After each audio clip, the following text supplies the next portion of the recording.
പെണ്ണുങ്ങളുടെ കുളി സീൻ ഒളിഞ്ഞു നോക്കണ കണ്ടിട്ടുണ്ട്. ഇത് പാണുങ്ങളുടെ കുളി സീൻ ഒളിഞ്ഞു നോക്കണ ആദ്യമായിട്ട് കാണാണ് കേട്ടാ. ബ്ലസ്സിക്കൊച്ച് ചരവഞ്ചര സിനിമ കണ്ടിട്ടുണ്ട ജയന്റെ? അതിന്റെ അകത്ത് പുള്ളിക്കാരെ എണ്ണയിട്ട് കുതിരയെ തേപ്പിക്കുമ്പോ ചീലപ്പെണ്ണ് ഒളിഞ്ഞു നോക്കുന്ന ഒരു സീനുണ്ട് കേട്ടാ. അതുപോലെയാണ് ഇത്. അന്ന് ജയൻ കുതിരയെ കുളിപ്പിച്ചു. ഇന്ന് ജയ കുറെ പിള്ളേരെല്ലാം കൂടി കഴുതയെ കുളിപ്പിക്കും. കുതിരയെ കണ്ടാലും കഴുതയെ കണ്ടാലും പെണ്ണുങ്ങൾക്ക് ഇതേ വിചാരമില്ല കേട്ടാ. ഓ എന്റെ തലവിധി മാറോ. ഞാനെന്തിനാ കുളിച്ച് സുന്ദരനാകുന്നറിയായ? എന്തിനാ? ഓ ഒന്നും അറിയാത്ത പോലെ. ഇന്നല്ലേ ബ്ലച്ചിക്കൊച്ചിനെ പെണ്ണ് കാണാൻ വന്നത്. അതിന് നീ എന്തിനാണ് കുളിക്കണത്? ഉച്ചക്ക് വന്ന് തട്ടിക്കയറ്റിയാ പോരെ? തട്ടും തട്ടും.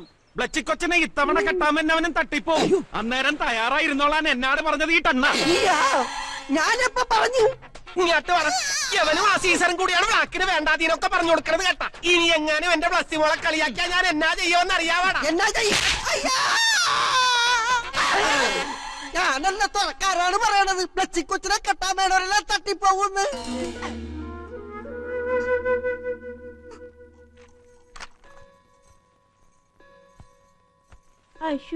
മീനാക്ഷി കുഞ്ഞെന്താ ഇറങ്ങാൻ തുടങ്ങുവാ? ബ്ലസ്സിയുടെ അപ്പം വന്നിട്ട് പോയാ പോരാ. ഉച്ചയ്ക്ക് മുമ്പ് മൂസത്തിന്റെ അടുത്ത് എത്തണമെന്നാ പറഞ്ഞത്. ഇനി നിന്നാ വൈകും. ചേച്ചി പോയിക്കോ. ആ മൂസത് ഭയങ്കര ചൂടനാന്നാ കേട്ടിട്ടില്ലേ? വാടാമഞ്ഞളി ഇലവർങ്ങത്തുള്ളി കരയാമ്പൂവോട് കരമാഞ്ചാക്ക് പുഞ്ചിരി കൊഞ്ചിരി ഭൈരവ ജാനകി. ഇതെല്ലാം മരുന്നാണോ? ഹേയ്, ഇതൊക്കെ ഇവിടെ അരക്കണ ജോലിക്കാരുടെ പേരാ. പോയി വിളിച്ചോണ്ട് വരിക. വരാൻ നേരത്ത് ഈ മരുന്ന് കൂടി അങ്ങോട്ട് വാങ്ങിച്ചോണ്ട് വരിക. ഒന്ന് വായിക്കുക. എന്തൂട്ടാ ഈ വായിക്കണത്? ചുക്കുമുളക് ത്രിഫല്ലി എന്നല്ലേ എഴുതിയിരിക്കണത്? ഇതങ്ങനെ വായിക്കാം. ചുംബൻ ഇതങ്ങോട്ട് പിടിക്ക. നിക്ക നിക്ക നിക്ക. എങ്ങോട്ടാ ഈ ചവിട്ടി കുത്തി പോണത്? എങ്ങോട്ടാ? അപ്പോയിന്റ്മെന്റ് എടുത്തിട്ടുണ്ടോ? ഉണ്ടോ? ഞാൻ മീനാക്ഷി. ഈ മുംബൈയിലെ? അതെ.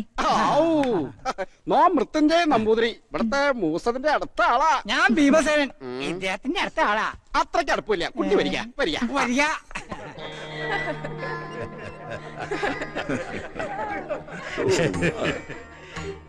It's not for a joke. It's a truth. കണ്ടുപിടുത്തങ്ങൾ ഒരുപാടായിക്കോട്ടെ. ചുട്ടുപൊള്ളുന്ന സൂര്യനെ വരെ നാളത്തെ മനുഷ്യർ കൈയെത്തിപ്പിടിച്ചേക്കാം. പക്ഷേ ഇന്നത്തെ ആധുനിക വൈദ്യശാസ്ത്രത്തിലെ അടിത്തറ പോലും ഭാരത സംസ്കൃതിയിൽ നിന്നാണ്. You know, Ayurveda is the base of modern medical science. ശരിയല്ലേ ഞാൻ പറഞ്ഞത്? Good morning sir. മോർണിംഗ്. വരണം. Marina, sir, this is Meenakshi. 8 years back we met in New York International Medical Conference. I know sir, Meenakshi from Mumbai. Yeah. ആ സെമിനാറിൽ തന്നെ ഏറ്റവും അധികം സ്വാധീനിച്ച സ്റ്റുഡന്റ് ഇവളായിരുന്നു. മീനാക്ഷിക്ക് മരീനെ മനസ്സിലായില്ലേ? സെമിനാറിൽ നിങ്ങൾ രണ്ടുപേരും ഒരുമിച്ചായിരുന്നല്ലോ ഡിസ്കഷൻ. സംശയങ്ങൾ ചോദിക്കാൻ രണ്ടുപേരും ഒന്നിച്ചല്ലേ എന്റെ അടുത്ത് വന്നുകൊണ്ടിരുന്നത്? Oh yeah, Marina Williams. Yeah. I think you came from Virginia University, right? Exactly. How are you, Meenakshi? Oh, I'm doing good. Thank you. 8 വർഷം കഴിഞ്ഞില്ലേ സർ? പെട്ടെന്ന് ഓർക്കാൻ കഴിഞ്ഞില്ല. യെസ്. മറവി, മനുഷ്യന്റെ മറവി, അതായിരുന്നല്ലോ അന്നത്തെ ചർച്ചാ വിഷയം. അല്ല, നാളെ വരുമെന്നല്ലേ പറഞ്ഞേ? എന്താ ഇന്നേ പോന്നേ? ഇന്ന് തന്നെ സാറിനെ കാണണമെന്ന് തോന്നി.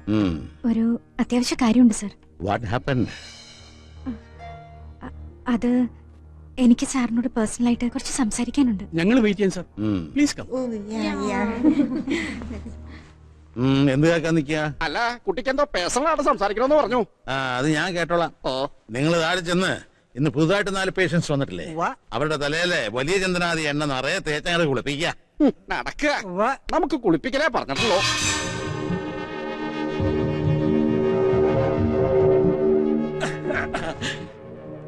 നിങ്ങ മൂസത്തിന്റെ അനിയന്മാരാടാ?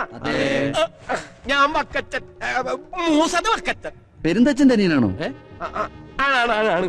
എന്തൊരു ഐശ്വര്യമാണ് മൂസതുമാരുടെ മുഖത്ത്. ചുമ്മാതല്ല മീനാക്ഷി കൊച്ച് ഇങ്ങോട്ട് വന്നത്. ഈ ഐശ്വര്യം തനിക്ക് വേണോ? കിട്ടുവാ? കിട്ടും. എങ്കി എന്റെ ഈ മുഖത്തിന്റെ ആവോലി ഷേപ്പൊന്ന് മാറുമായിരുന്നു.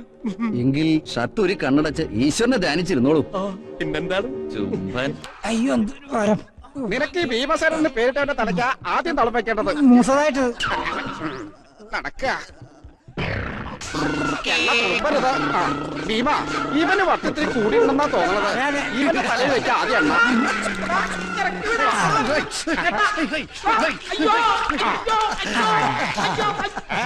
ഇതിനകത്താരാ? ഒരു പ്രാന്തനാ. ഇങ്ങോട്ട് മാറുക. ഇങ്ങോട്ട് മാറാൻ പിടിച്ചു. ആ പൊക്കുക. നിന്നെ അത്ര ശല്യക്കാരനായിരിക്കില്ല. പൊക്കുക.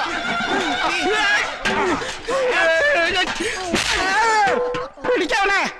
മീനാക്ഷി പറഞ്ഞ ഈ ആളിന്റെ തലച്ചോറിനേറ്റ ആഘാതത്തില് അയാളുടെ നിറമോ ശരീരഘടനയോ ചിലപ്പോൾ മാറിപ്പോയെന്ന് വരാം.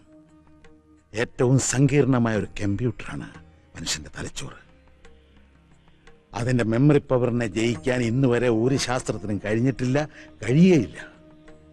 അനേകായിരം ഐസിയും കപ്പാസിറ്ററും പ്രൊസസ്സറും ഉള്ള ഈ അത്ഭുത കമ്പ്യൂട്ടറിന്റെ ഏതെങ്കിലും ഒരു കോമ്പണന്റിന് താളം പിടിച്ചാൽ അവന്റെ ജീവിതഗതി തന്നെ തകിടം മറിയും. താൻ ആരാണെന്ന് പോലും മറന്നുപോകും. ചിലപ്പോൾ ക്രിമിനലാകാം, സാഡിസ്റ്റാകാം, ഭ്രാന്തനാകാം. തിരിച്ച് അവനെ പൂർവ്വസ്ഥിതിയിലേക്ക് കൊണ്ടുവരിക എന്ന് പറയുന്നത് അപൂർവമായി സംഭവിക്കാറുള്ളൂ. ഇത് അമ്നീഷ്യയുടെ വിഭാഗത്തിൽപ്പെട്ട ഒരു രോഗം തന്നെയാണ്. അതെ സർ, പക്ഷെ അമ്നീഷ്യ പൂർണ്ണമായും ചികിത്സിച്ചു മാറ്റുന്ന ഒരു അവസ്ഥ അലോപ്പതിയിൽ ഇന്നില്ലല്ലോ. ഇല്ല, അതിനാണല്ലോ നമ്മുടെ റിസർച്ച്. പക്ഷേ ഇത് അമ്നീഷ്യയാണോ? കേട്ടിടത്തോളം ഈ ബ്ലാക്കും മീനാക്ഷി പറയുന്ന രമേശൻ രണ്ടു പേരാണെന്ന് എനിക്ക് തോന്നുന്നത്. എനിവേ, തനിക്ക് കോൺഫിഡൻസ് ഉണ്ടെങ്കിൽ ഞാൻ റെഡി. Thank you sir. പഠിക്കേണ്ട വിഷയം സ്വന്തം ജീവിതത്തിൽ പരീക്ഷണമാകുകയാണല്ലേ. ഈ എക്സ്പെരിമെന്റില് മീനാക്ഷി ഒരുപാട് ബുദ്ധിമുട്ടേണ്ടി വരും. ഞാൻ എന്തിനും തയ്യാറാണ് സർ. പക്ഷേ ഇവിടെ കൊണ്ടുവരണമല്ലോ, അതിനയാൾ സമ്മതിക്കോ? തരകനങ്ങൾ പറഞ്ഞാൽ അയാൾ കേൾക്കും.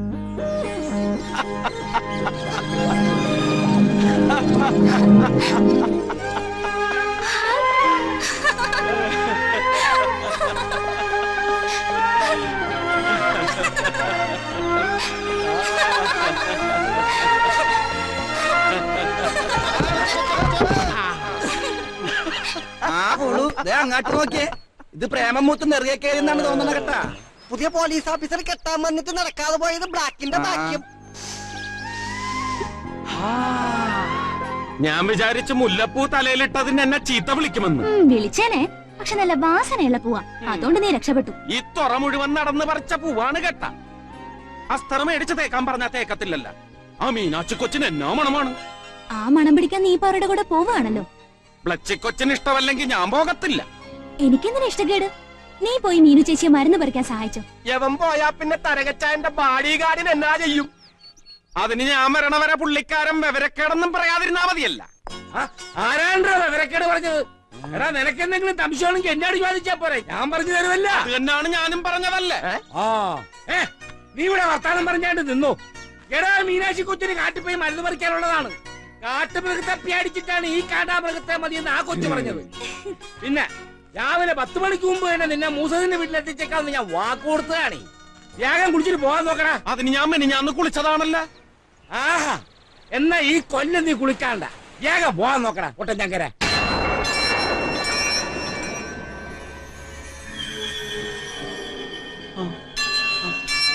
മീനാക്ഷി കൊച്ചെ കാട്ടിപ്പോയി മരുന്ന് പറിക്കാനെന്ന് പറഞ്ഞിട്ട് ഇതെന്നാത്തിനാണ് എന്നെ ഇവിടെ കൊണ്ടുവന്നിരുത്തിയിരിക്കണത്?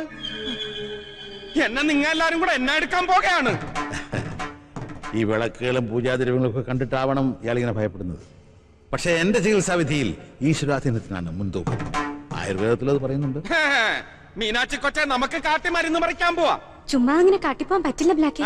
ഇവിടെ ചില പൂജയൊക്കെ ഉണ്ട്. പൂജ? അങ്ങനെ വരട്ടാ. എന്നാ കൊണ്ടുവാ. ഞാനിവിടെ വിശന്നിരിക്കാൻ തുടങ്ങിയിട്ട് നേരം കൊറായി. അത് തിന്നാനുള്ളതല്ല.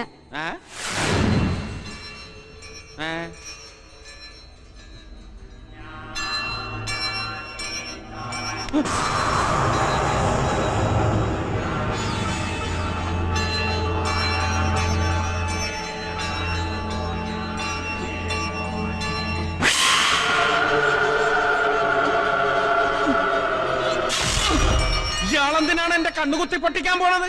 ഇയാളാള് ശരിയല്ല കേട്ടാ. നോട്ടം കണ്ടാലറിയാം. ഈ പൂജകൾ കഴിയുമ്പോൾ നിന്റെ ശരീരത്തിലെ അഴുക്കുകളൊക്കെ മാറി ശുദ്ധമാണ്. എന്നിട്ടേ മരുന്ന് പറിക്കാൻ പോകാൻ പാടുള്ളൂ. കടലിൽ പോന്നവന്റെ മേത്ത് അഴുക്കില്ലെന്നറിയത്തില്ലേ ഇയാൾക്ക് മണ്ടൻ. അഴുക്ക് മാത്രമല്ല, എനിക്കൊരു മണം ഉണ്ടെന്ന് ബ്ലാക്ക് പറയാറില്ലേ? ആ ഉണ്ട്. ആ അതുപോലൊരു നല്ല മണം ബ്ലാക്കിനും ഉണ്ടാവും. അപ്പൊ ഇതിനേക്കാൾ സുന്ദരനാകും. എന്നിട്ട് ഞാൻ തുറയെ പോയി ബ്ലച്ചിക്കൊച്ചിനെ മണപ്പിക്കും. അപ്പൊ എന്നോട് ഭയങ്കര ഇഷ്ടം തോന്നും. പിന്നെ ഒത്തിരി ഇഷ്ടാവും. അപ്പൊ പറയുന്ന അനുസരിക്കല്ലോ. ആ ദാ ഇത് അങ്ങോട്ട് കൊടുക്കുക. ഇത് മാത്രം നടക്കത്തില്ല കേട്ടാ. ഞാൻ കറുത്തതേ ഉടുക്കൂ. തുറയിലെല്ലാവർക്കും അറിയാല്ല. മീനുക്കൊച്ച ഇങ്ങനാണെങ്കിൽ ഞാൻ പോകയാ. വേണ്ട, അതവിടെ വെച്ചേക്ക. നീ തന്നെ കൊടുത്താ മതി. എന്റെ അമ്മോ, ഇതെന്തൊരു സ്വരമാണ്. കരടി അമർന്ന പോലെ ഉണ്ടല്ല. നിങ്ങ എങ്ങനെയാണ് ഇയാളെ സഹിക്കണത്? എങ്കി പൂജ തുടങ്ങട്ടെ ബ്ലാക്ക്. മണം കിട്ടാൻ വേണ്ടിയല്ല, തുടങ്ങിക്കാം. പക്ഷെ മീനുക്കൊച്ച അടുത്ത് തന്നെ വേണം.